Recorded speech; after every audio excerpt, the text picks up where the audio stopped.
I'm absolutely amazed.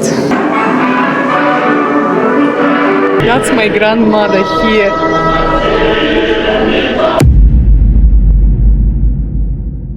Welcome everyone. Today we are exploring a truly remarkable place and a little bit controversial as well. A landmark just outside of Moscow.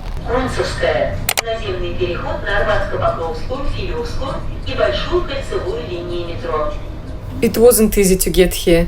We took a train from Belaruskil railway station to Golitsino. The journey took about an hour. Then we waited for a bus for around 40 minutes. But unfortunately it never showed up. So in the end, we had to take a taxi, which cost us about 1,000 rubles. After another half an hour in a taxi, we finally arrived at the place called Patriot Park. I had no idea how huge it is. Honestly, I wasn't prepared for what I saw here. I thought I was just coming to see a cathedral. But oh wow, how wrong I was. This place is not just about the cathedral, it's so much more. It's deeply connected to Russian history and military heritage.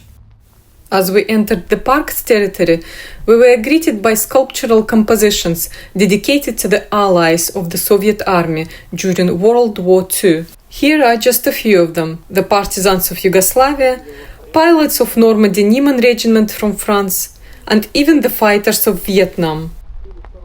It's a powerful tribute that highlights the international effort during the war.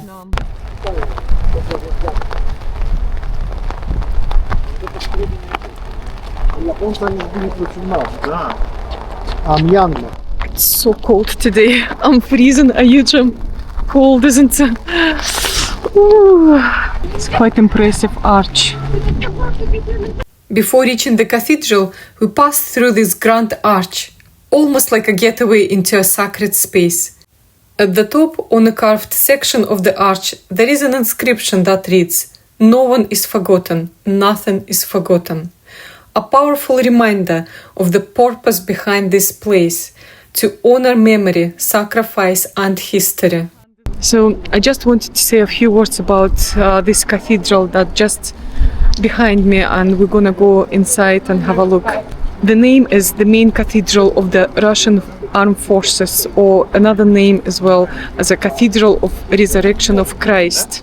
And it was dedicated to the 75th anniversary of the victory in the Great Patriotic War, as well as the military feats of the Russian people in all wars.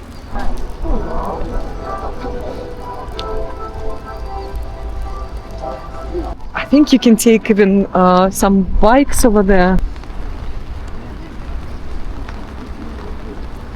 Here is names of different cities. This open-air section of the exhibit is dedicated to the hero cities of the Soviet Union.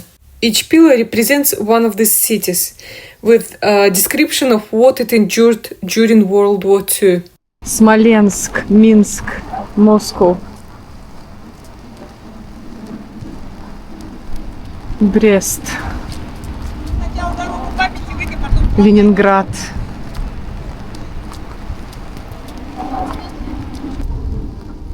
Odessa, Kiev, Volgograd, Novorossiysk. You can see these numbers, 1945 to 2025. 80 years since the victory. On both sides of the cathedral, you can see on the left and on the right as well, with numbers 14, 18. Exactly how many days the Second World War lasted, 1418 for Soviet Union, of course. And in those buildings, it says the Walk of Remembrance. Let's go start from there, maybe. The Walk of Remembrance. Okay. 1418 steps to the victory. Let's go and have a look. Let's go inside. Look at those details as well.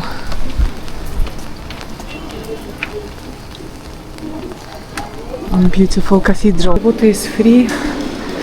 We'll go and explore.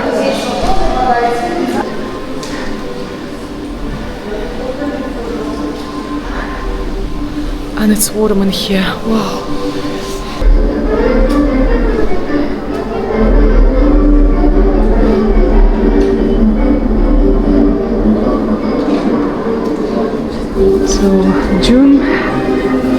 1941, still peaceful time, and that's what Moscow looked like in 1941, just before the war. So many people just walking on the street, dancing.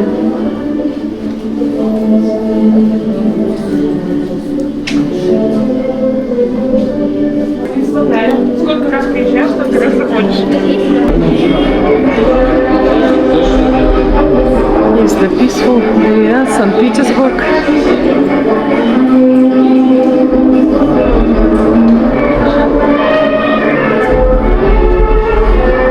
And that's Moscow on this side. Each room will represent the different stage of just before the war and during the war and after war.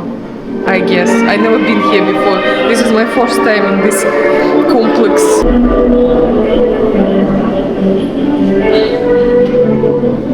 Second hall is the fourth day of war. Let's go. Fourth day of war.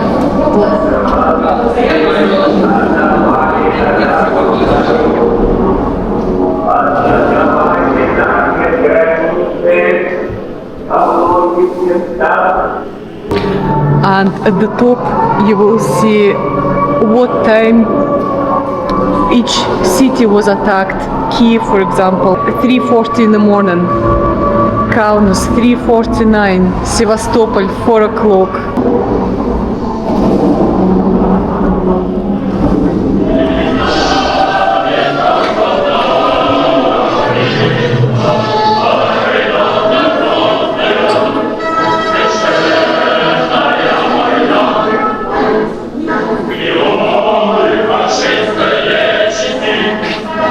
Newspaper of the first day of war.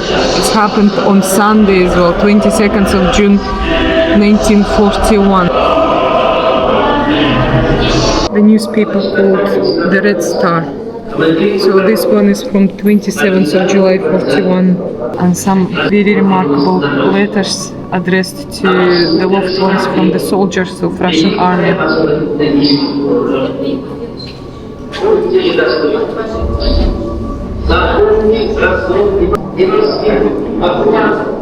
And here,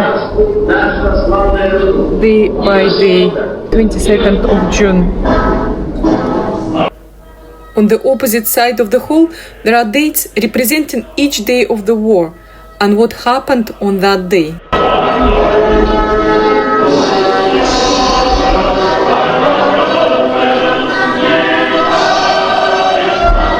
Forced destruction, the fragment of weapon, uniform and equipment of Red Army and Wehrmacht soldiers, 1941 to 42, and boundary post model of USSR. At first it's hard to notice, but this wall of portraits is slowly moving. The motion is so subtle, you might miss it if you're not paying attention.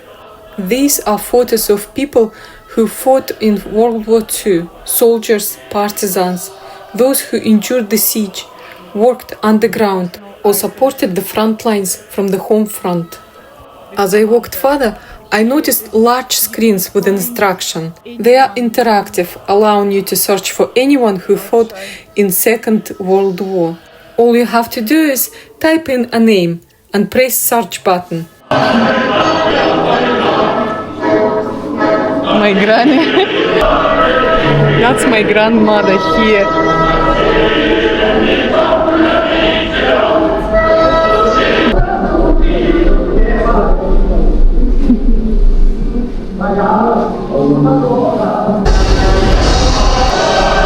Hall number 3, heroic defense of Brest Fortress. The defense of Brest Fortress was one of the first major engagements during the German invasion of the Soviet Union in June 1941. Despite being surrounded and outnumbered, Soviet soldiers and border guards held the fortress for several weeks.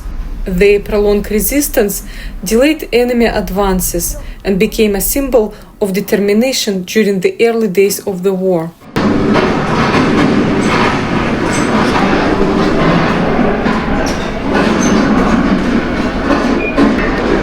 let's go to the next hall.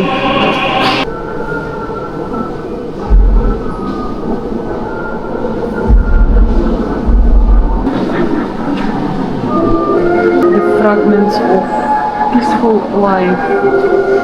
I'm going to find my granddad's name as well. That's my granddad. Yeah. That's my mom's dad.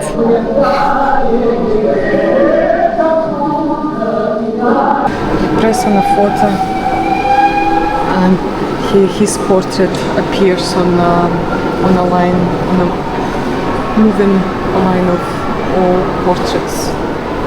Holkin Mikhail Fedorovich. That's my granny's brother.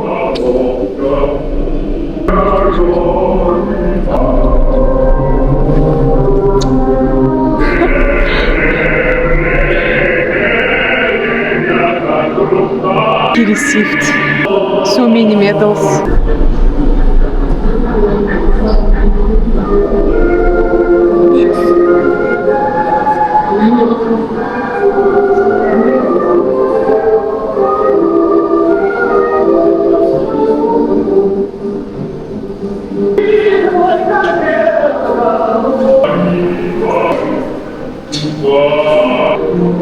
Next hall, number 4, evacuation of industrial facilities. That's the plan of the whole complex.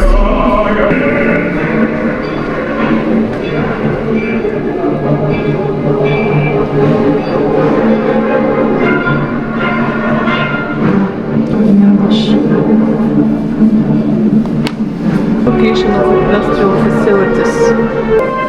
The first stage of evacuation, summer-winter 1941. Total evacuation to Ural, 667 factories, to Western Siberia, 244. That's all the large factories were evacuated to different parts of Russia. Moved 10.4 million people by the railway was evacuated, but 2 million by water transport, and 8 million moved to new places of living. In the second wave of evacuation in 1942.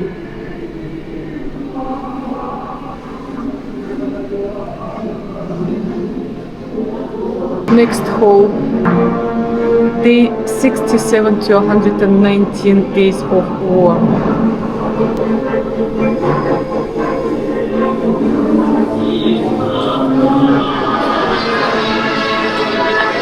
Okay, so it's the same kind of hall with moving photos of people.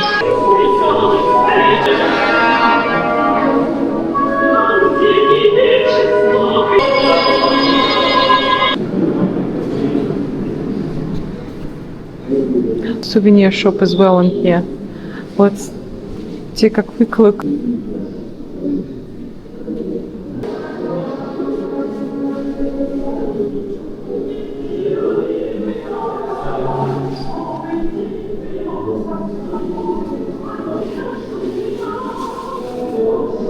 Books are available as well, and exhibit continues.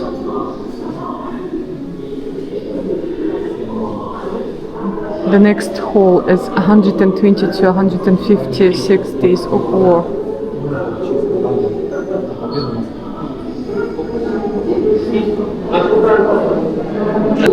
Milk bottles were given to evacuated children.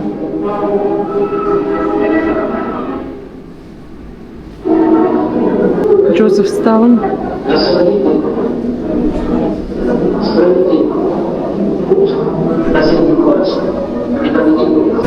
Hall number 6.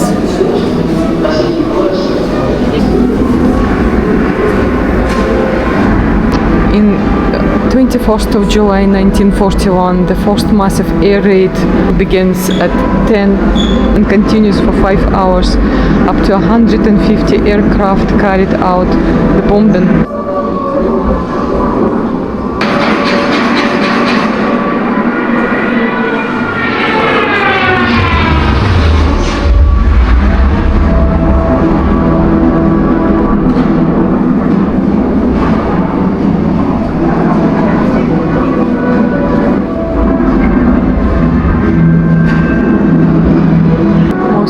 expensive operation.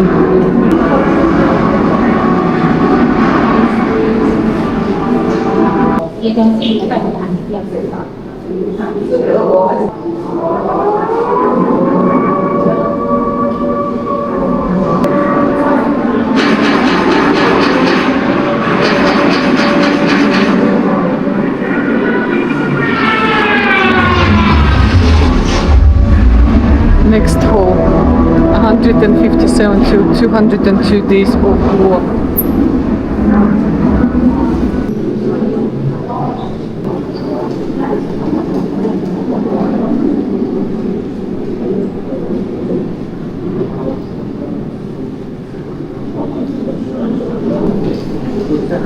Hall number 7, Siege of Leningrad. Пришла ко мне сегодня, угощала московским окном и оставила полбутылки кагора. Умоляю помочь ей достать для Фомина гроб. Here is a chilling reminder of what life was like during the siege of Leningrad. This sign says, "Citizens, during artillery shelling, this side of the street is the most dangerous." The siege lasted almost 900 days, and over 1 million civilians died, many from starvation. But people held on. After the war, a few of these signs were preserved as a tribute. In total, 3 remain. One of them is still on a wall at 14 Nevsky Avenue, just a few steps away from Palace Square. You will often see fresh red carnations placed beneath it, the traditional symbol of Victory Day in Russia. And it's not an official gesture. It's ordinary people who brings them, quietly remembering the past every time.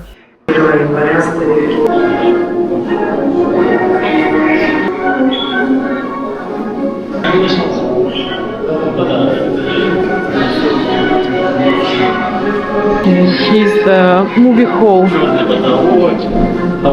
Я пошел в военкомат и стал просто требовать, чтобы меня призвали в армию. Тебе еще рано, говорят. Но такое рвение, как у меня, было у всех молодых. Граждане и гражданки Советского Союза, германские вооруженные силы атаковали границы Советского Союза. В первые дни войны мне пришлось разносить повестки. Молодые мужчины радовались, что их призывают на фронт. А некоторые так и говорили: «Спасибо, что меня не забыли». Началась Великая Отечественная война против немецко-фашистских захватчиков. Вот в эту тяжелую годину советская женщина, в том числе и я, взяла винтовку в руки и пошла на защиту Родины. Всего месяц тому назад я женился. И вот теперь надо было уходить на войну, расставаться с любимой подругой, которая казалась мне самой прекрасной из всех женщин мира. Расставаться не только с ней, но, может быть, и с самой жизнью.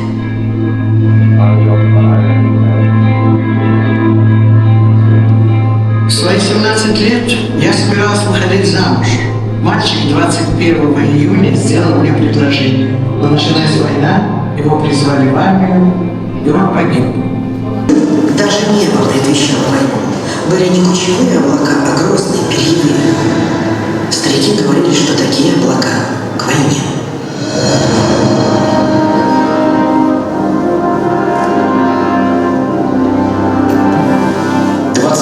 Июня все курсанты с утра были на аэродроме. Мы услышали гул моторов. Комиссар Kubinka объявляет о нападении Германии, произносит пылкую речь. Все уверены, что войны не будет более нескольких недель.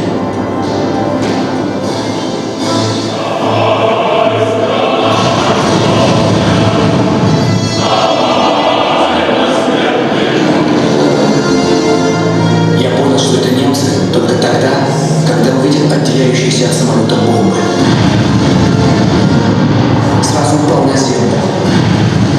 И тут же началась жуткая какофония. Горело 20 самолетов. Остальные были уничтожены или повреждены. приказ складывать отдельно убитых, отдельно раненых. Немцы вечером того же дня выбросили на станцию десант. Наших убитых мы закопали на краю аэродрома. В городе произошла сильная бомбежка, и нас направили на кладбище копать большую общую братскую могилу для погибших. Трупы укладывали штабелем на дно выкопанной нами ямы. After a short movie about a heroic act of Soviet people, we entered another hall.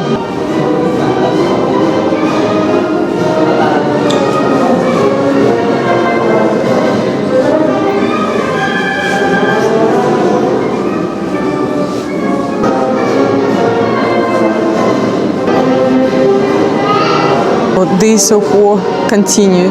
309. Remember, it was in total 1,418 days of war. First of May, the front in Karelia, which is up north. Heroism of military medics.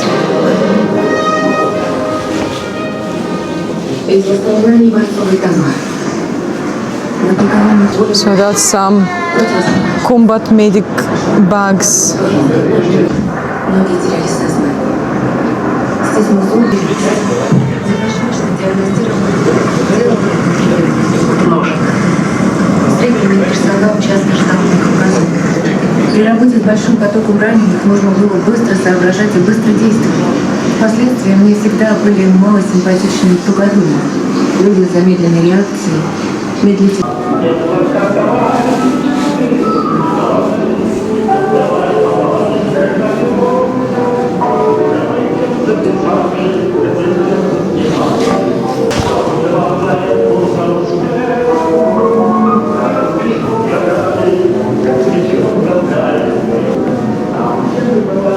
So hall number 10, the defense of Sevastopol, which is in Crimea. Let's go.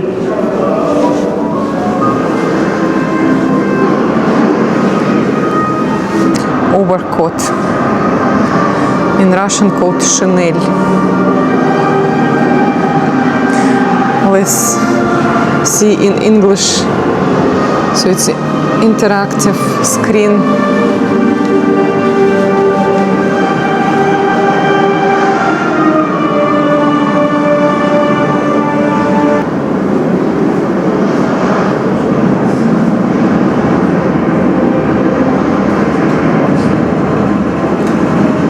German and Romanian troops.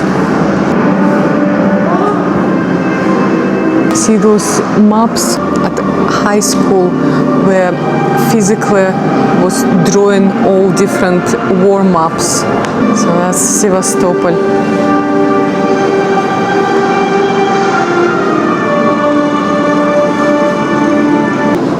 Next hall, the days of war.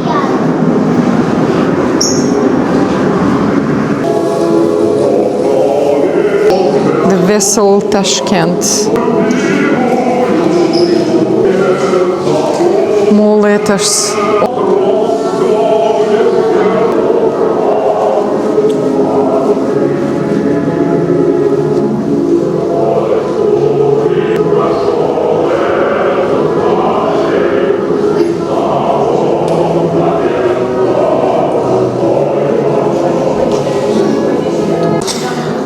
Throughout this exhibit you can buy coffee, tea.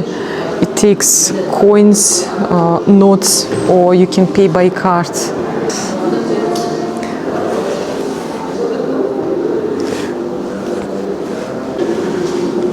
So that's the website you can scan to find out more. That's all different halls in here.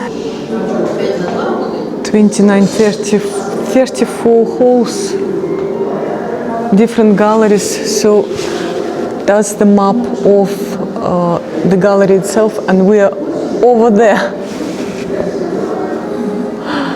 We better to keep going. Let's go.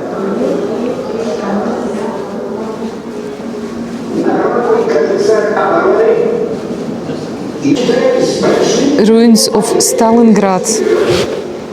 This hall is dedicated to a battle of Stalingrad where my grandmother served.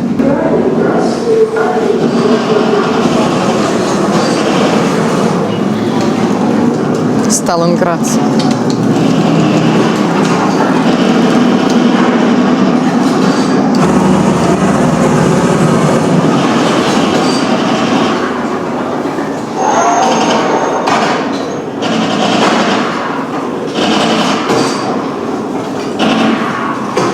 In this one battle alone, 1 million people died.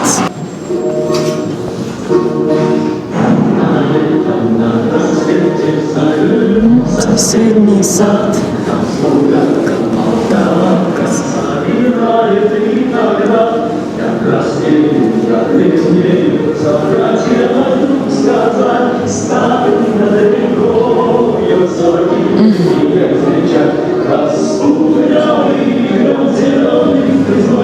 Hall number 13. The Battle of the Caucasus was fought from 1942 to 1943.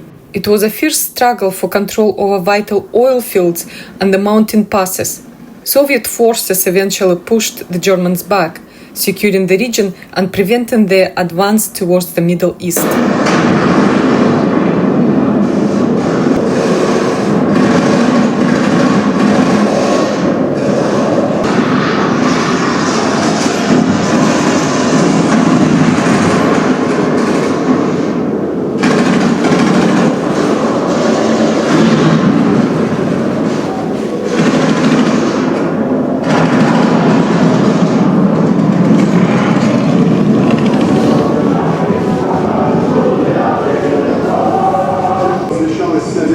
Partisan movement. Внезапно я услышал чей-то крик: «Взять его живым!» С трудом я добрался до ближайшей ямы, окопался там и начал отстреливаться короткими и эффективными очередями. Разумеется, после всех выстрелов, взрывов, после пожара приехала подмога из гарнизона. Я не знаю точно, сколько их было. Это последние гранаты. Я знаю, что это были последние часы моей жизни.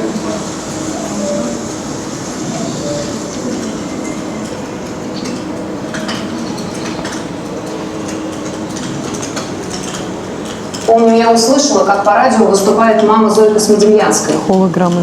Она говорила о казни дочери. На меня это очень подействовало. Я, Екатерина Ковалева, тогда только закончила 9 класс. Но вот как я скажу маме, что пойду в партизанский отряд? Она же слушает радио. Пришлось сказать.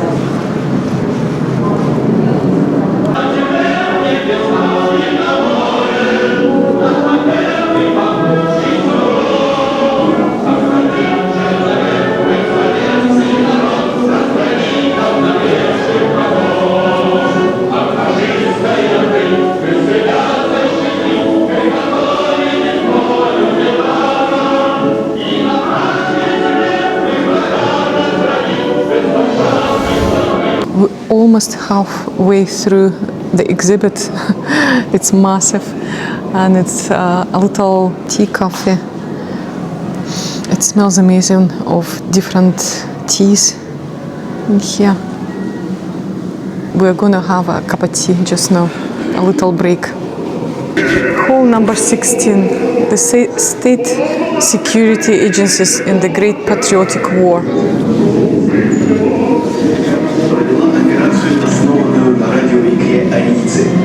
Перевербованный немецкий радист под контролем контрразведчиков убедил противника в том, что отряду местных националистов необходимо подкрепление оружия и боеприпасы.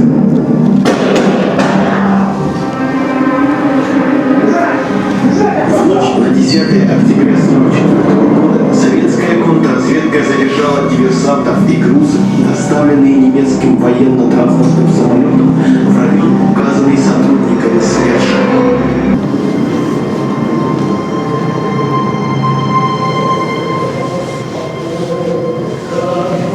I'm absolutely amazed.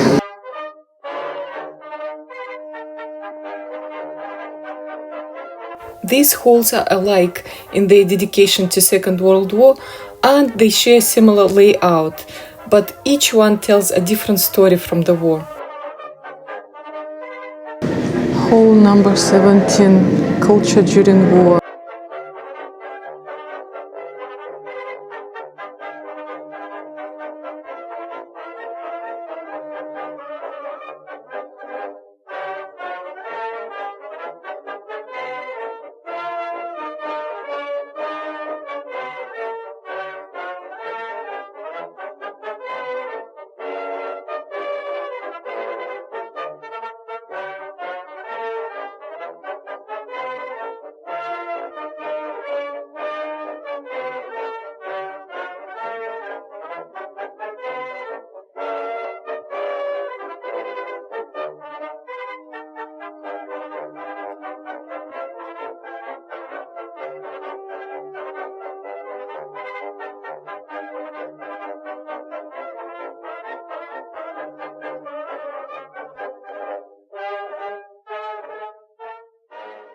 All different hats and caps of commanders, officers, hats of Red Army, generals, privates. Look at this one.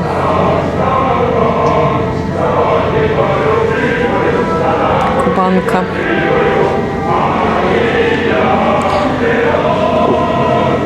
Winter ear-flapped hats of main officers. Tank helmets.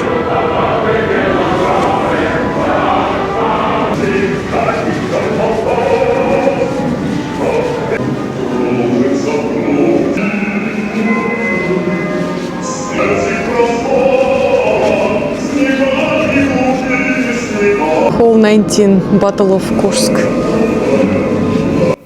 In the summer of 1943 came the Battle of Kursk, the largest tank battle in history. Over 6,000 tanks, 2 million men and thousands of aircraft clashed in fields of fire and steel. The Red Army held the line and launched a powerful counteroffensive, breaking the momentum of the Wehrmacht for good.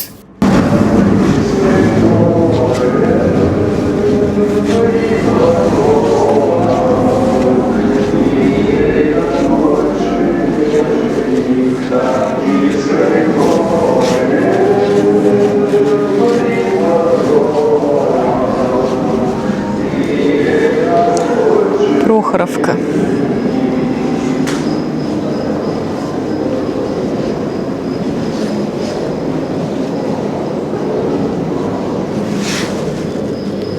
Hall number 20, Battle of the Dnieper.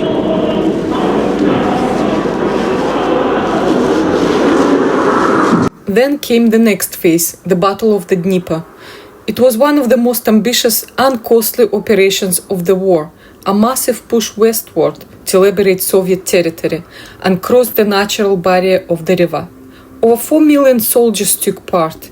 It wasn't just a single battle, it was a rolling campaign over several months and involving hundreds of river crossings and constant fighting.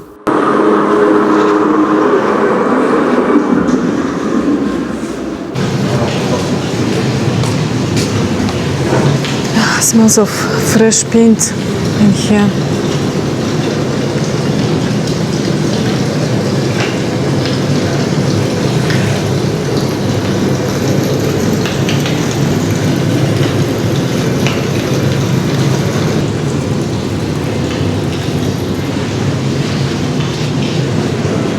Hall 22.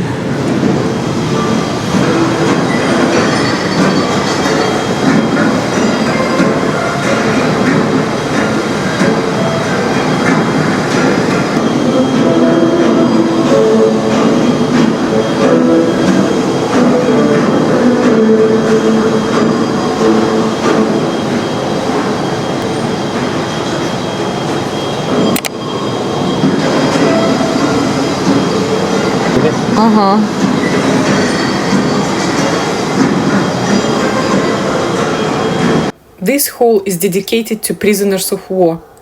The photo you see right now was taken in one of the camps in the north of Russia, in the city of Petrozavodsk. From 1941 to 1944, Petrozavodsk was under Finnish occupation. During this time, the city became the site of several prisoners of war camps. These camps held thousands of people, Soviet prisoners of war, political prisoners, and civilians, including children. In June 1944, Soviet forces launched the offensive operation, liberating the city and driving the Finnish army out of Karelia. My grandfather, my mom's dad, fought against the Finnish forces in those battles, and for his bravery he was awarded the Order of Red Star, one of the most honorable medals of the Great Patriotic War. All 23 horrors of war. The next hall is dedicated to the horrors of war in the camps. I had to cut out quite a lot of footage because of YouTube's sensitivity rules. Back in 2016, Jim and I traveled to Poland to see Auschwitz, the most famous war camp in history. To say it was overwhelming is an understatement.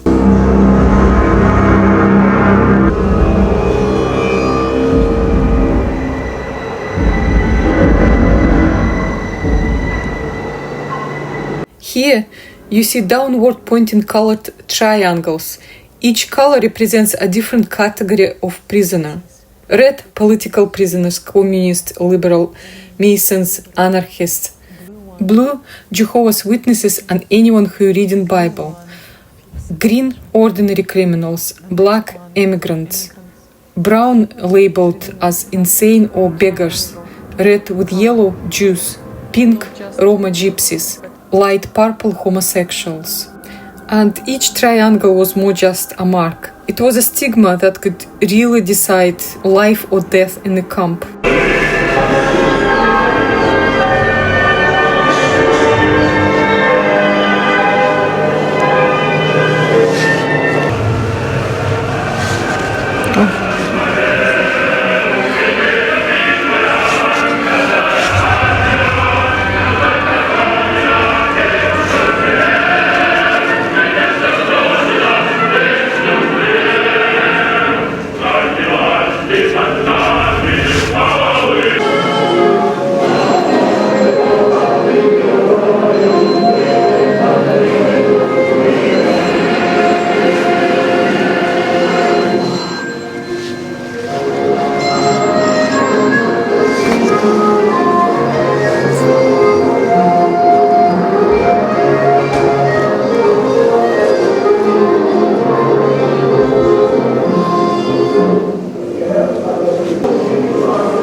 Number 26, Allies.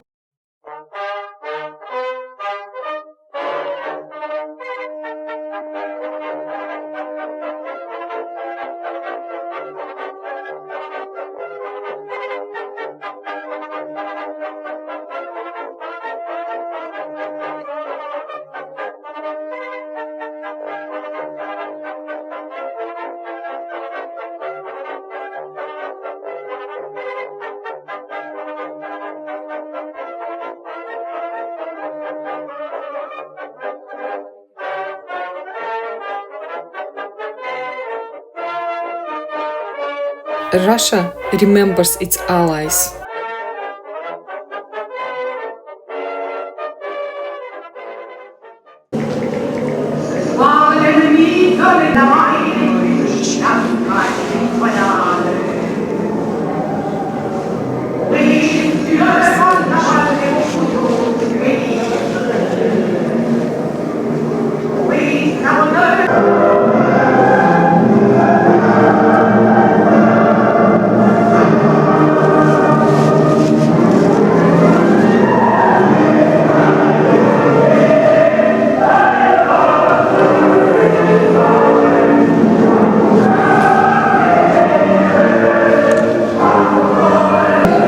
Operation Bagration.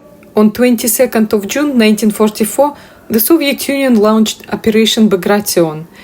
In just 2 months, the Red Army advanced hundreds of kilometers, liberated Minsk, and crushed Germany's army group center, inflicting over 400,000 casualties. Moscow 720 kilometers, Berlin 1,100 kilometers. Minsk is ours, forward to the west.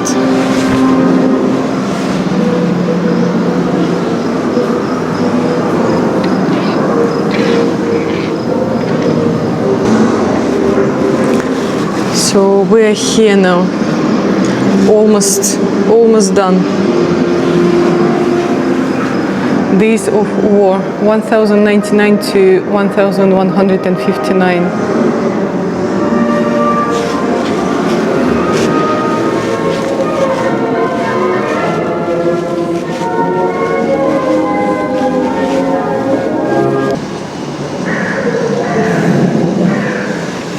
The liberation of Riga.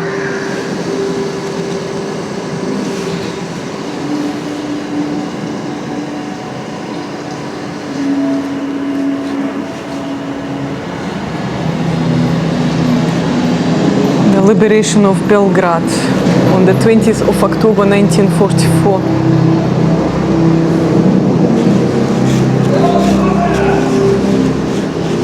Hall number 29. The photo of Norwegians meeting Soviet soldiers.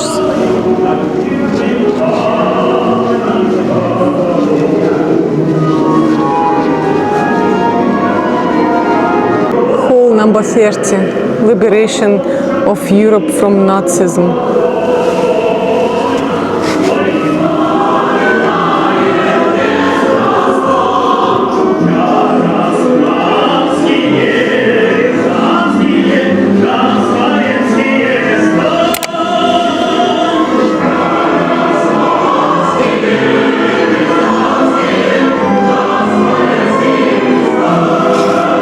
Street battles in Budapest.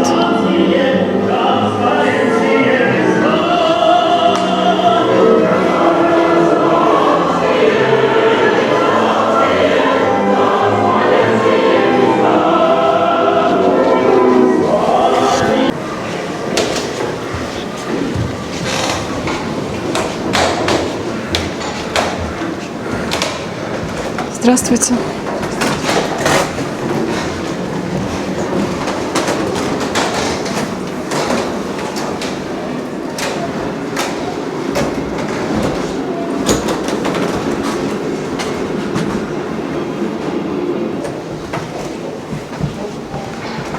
Some medical equipment, yeah, sanitary carriage,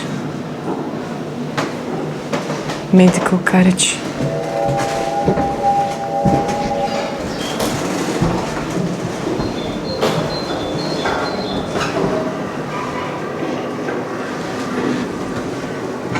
Hall number 32, chapters of history.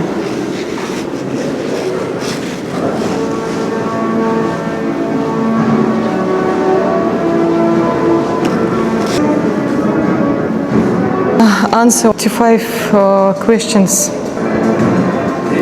Американскими. E.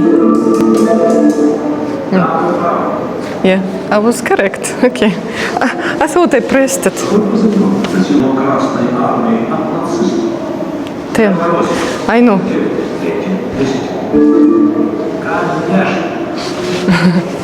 10 countries. 10 countries was liberated. Какие знаки отличия применяются?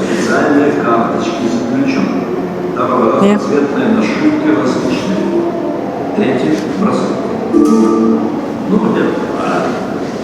Oh.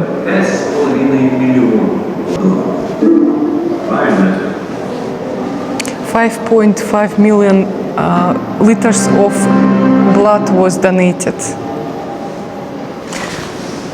I won. Молодец, молчи. Девочка.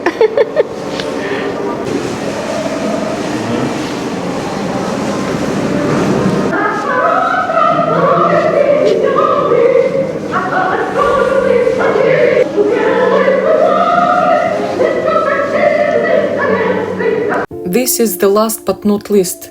hall of the exhibition called Nobody is Forgotten, Nothing is Forgotten. When I entered, I gasped. I didn't expect to see this. The walls and ceiling were giant screens, and portraits of all who fought in the Great Patriotic War were slowly rising upward, as if towards the sky. At the end of the hall, there was a clock counting the number of days of the war and the number of lives lost. If anyone doesn't know, the Soviet Union lost over 26 million people. Every family in Russia and post-Soviet countries lost someone at that war. My grandfather's brother died in battle. I'm sorry, but I had to mute the original sound because of the copyright issues. But I translated this song, the original one, for you as best as I could. Sometimes I think that soldiers who have fallen, who never made it home to those they love, were not just buried deep beneath the hillside, but turned to cranes and fly the skies above. They glide across the sky in quiet silence and call to us from far beyond the day. Though we can't see these wings among the sunlight, we hear these voices as they drift away. They float above in soft and solemn beauty, in fading light where dusk begins to fall. Perhaps that's why I feel a quiet duty to honor them whenever they do call. Someday I'll join the flight beyond the shadow and rise like them into the setting sun, to take my place among the countless others and fly with them when all my time is done.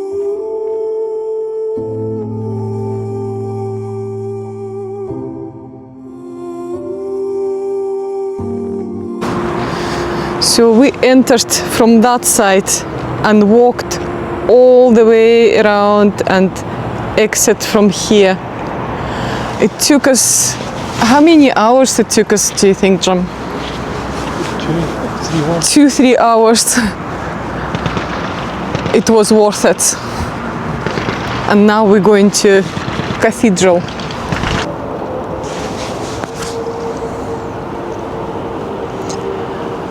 This cathedral was built with donations and budget funds from Moscow city government and Moscow region. And it was built for celebration of the 75th anniversary of Soviet victory of the Eastern Front of World War II, known here as Great Patriotic War. One of the most powerful details of the military cathedral is its steps, made not from ordinary stones, but from melted down German tanks and weapons captured during the war. And now Russian people walk on these steps every day, a strong symbol of victory and peace built from the tools of war.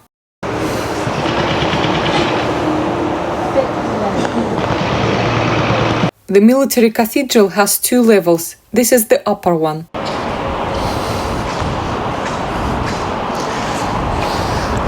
Imagine all these melted German tanks.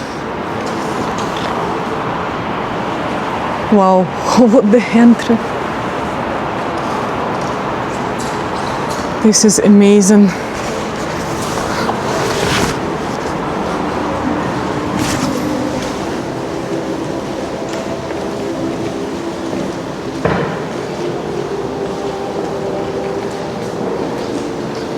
The dove represents the Holy Spirit. 75 lines represents the anniversary of victory in the Great Patriotic War, and 1,418 stars represent the number of days the war lasted.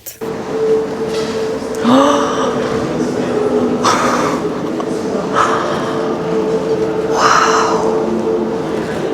This is just astonishing beauty. I never seen anything like it. Wow!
это храма. Представьте, в народе неформальное появилось имя у этого изображения «Родина-мать», потому что чем-то здесь Богородица похожа на главный плакат времен Великой Отечественной войны. И вот в таком виде Богородица явилась нашим участникам Первой мировой войны 14 сентября 1914 года неподалеку от местечка Августова, это нынешняя Польша. Вот почему называется этот образ Богородицы. Чтобы не перемещаться с места на место, вот вверху, под верхней аркой, все увидели вот такое необычное изображение Москвы 1941 года, когда зенитки на крышах домов, аэростаты в воздухе. Все увидели? Пойдем.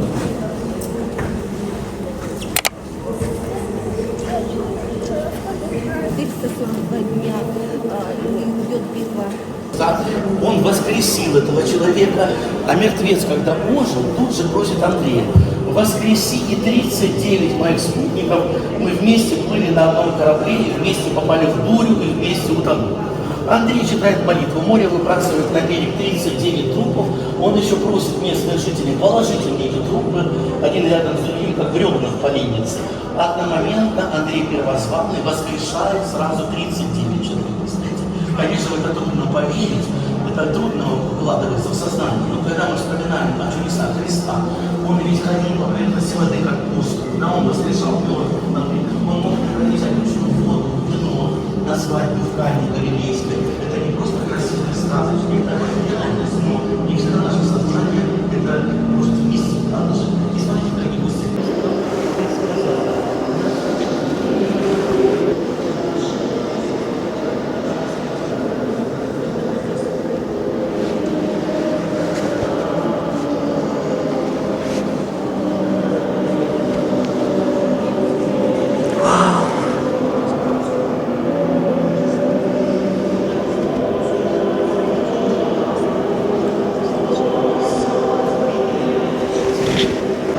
This very impressive, huge cathedral was built just within 2 years and was completed in 2020, so it's only 5 years old.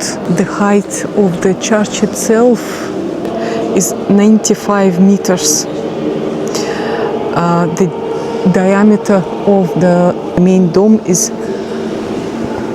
19 meters and 45 centimeters. That's exactly when the war has ended, 1945.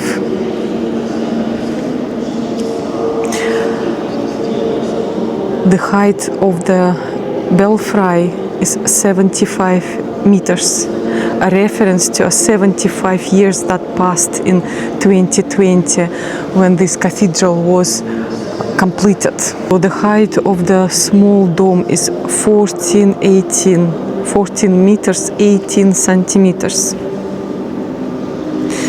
And it's exactly the number of days, 1,418 days that war was lasting. The area of the church complex is 11,000 square meters, and the capacity is 60,000 people.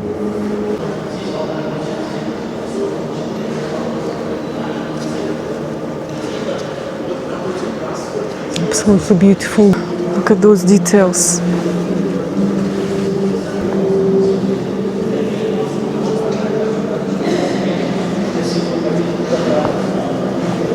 Lots of icons.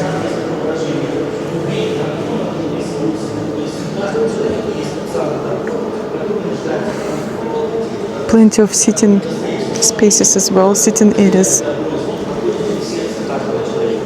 It's not only a museum, it's a working church as well.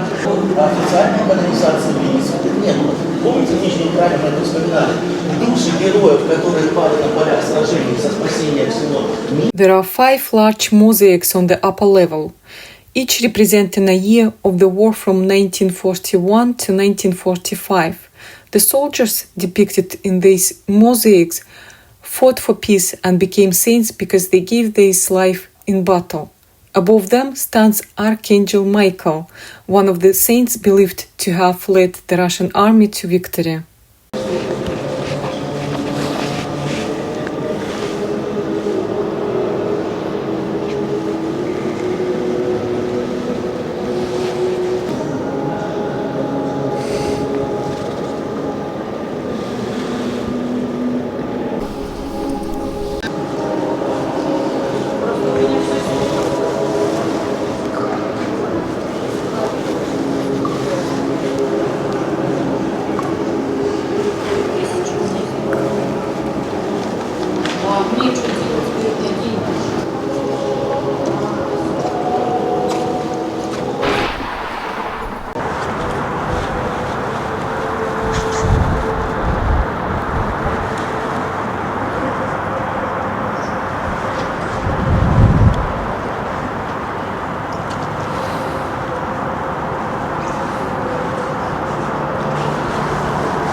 Let's go in.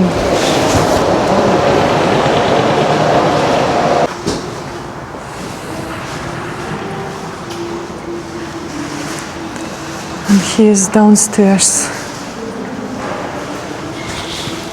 Look at this mosaic.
Even entrance to the toilet is impressive.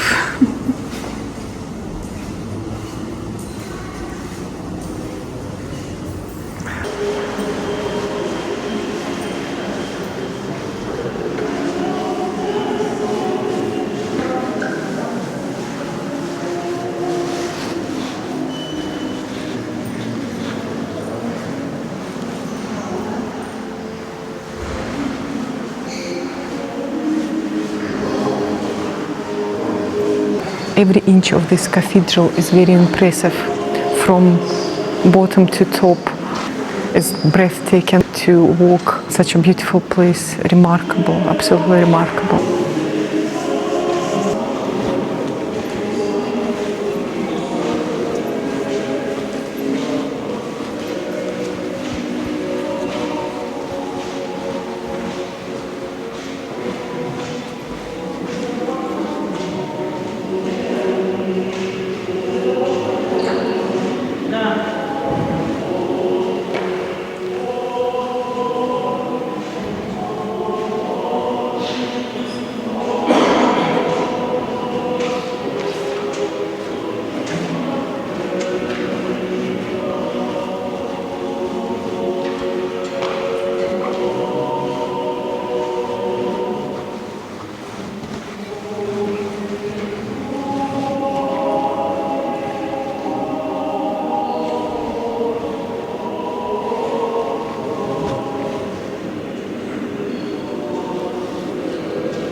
That's where the Christian taking place. Wow.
We're just out of the cathedral and it's already 5 o'clock. But we still haven't seen everything. This complex is absolutely massive. Now you can see quotes on plaques from famous people along with arrows pointing towards cities that were liberated.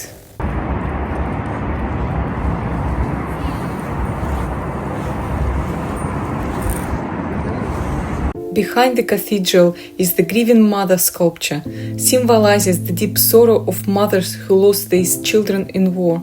With her face covered by her hands, she represents universal grief beyond nationality.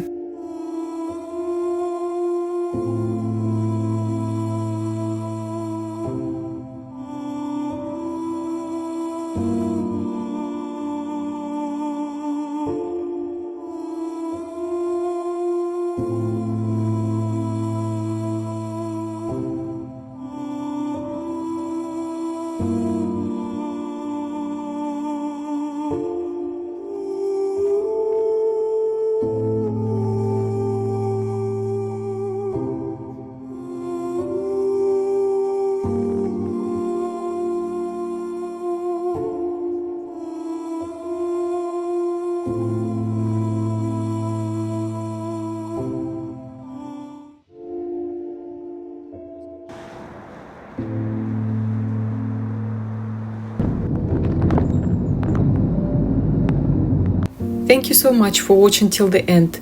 I really appreciate you. Until next time, bye for now.